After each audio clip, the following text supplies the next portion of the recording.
Hello, I'm Avis Kalfsbeck, and this is the Peace is Here podcast.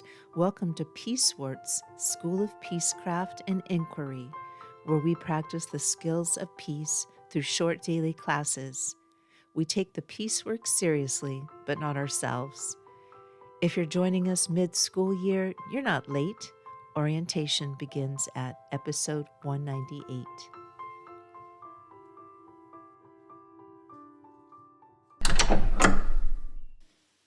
Welcome back, Peace Scholars. This is Universal Understars 101 in the Tower. Today we study a document that is often called the greatest peace speech in history, John F. Kennedy's 1963 address at American University. In this department, we view it as a masterclass in the high view, but today we're going to look at where the high view hit a glass ceiling. John F. Kennedy said, "World peace, like community peace, does not require that each man love his neighbor.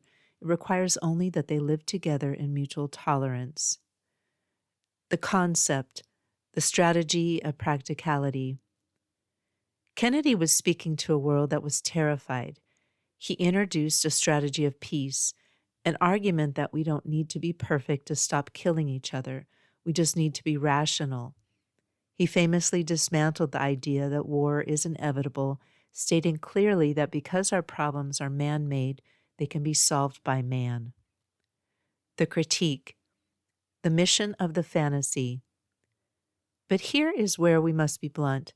In his attempt to be practical, Kennedy may have missed the ultimate mark.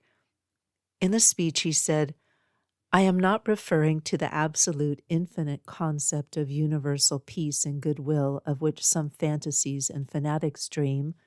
I do not deny the value of hopes and dreams, but we merely invite discouragement and incredulity by making that our only and immediate goal." It is now over 60 years later. We have spent those decades following his practical path, managing conflicts instead of ending them. As a Peacewarts professor and scholar of peace, I suggest that we are here to stand for exactly what Kennedy was afraid to stand for. What might have changed if he had looked into that microphone and said, "Are we talking about universal peace when we cannot even fathom it?" Yes, we are. By labeling the dream of universal peace as a fantasy, he accidentally gave us permission to keep our violence manageable rather than making it obsolete. In the Understars, we believe that if you don't aim for the absolute, you will always be trapped by the logic of the map makers. The history, breaking the Red Scare spell. Despite that limitation, the speech did something radical. It humanized the enemy. At a time when the world was gripped by the Red Scare, Kennedy used his voice to pull the other side into the human family. He told the audience, "No government or social system is so evil that its people must be considered as lacking in virtue. As Americans, we find communism profoundly repugnant as a negation of personal freedom and dignity, but we can still hail the Russian people for their many achievements in science and space, in economic and industrial growth, in culture, and in acts of courage." This was the rhetorical bridge that allowed the Great Disarmament to begin.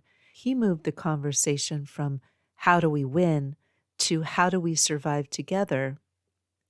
The thesis, beyond tolerance. The lesson for today is that practicality is a start, but it is not a destination. In the Department of Universal Understars, we honor JFK for bringing the high view to the world stage, but we do not accept his limit on our dreams. We are precisely the fantasy he was afraid of, because we believe that universal peace is the only practical solution left. Your homework. 1. Interrupt your routine to read the full text of the American University speech. Find the fantasies and fanatics quote and sit with it. 2. Write down one question you have after this episode or doing homework number 1. If no question comes to mind, just write "no question." 3. Optional. Journal about a fantasy you have for the world that others might call unrealistic. Why is that dream actually the most logical thing to want? Until our next lesson, keep your eyes on the Understars. Class dismissed.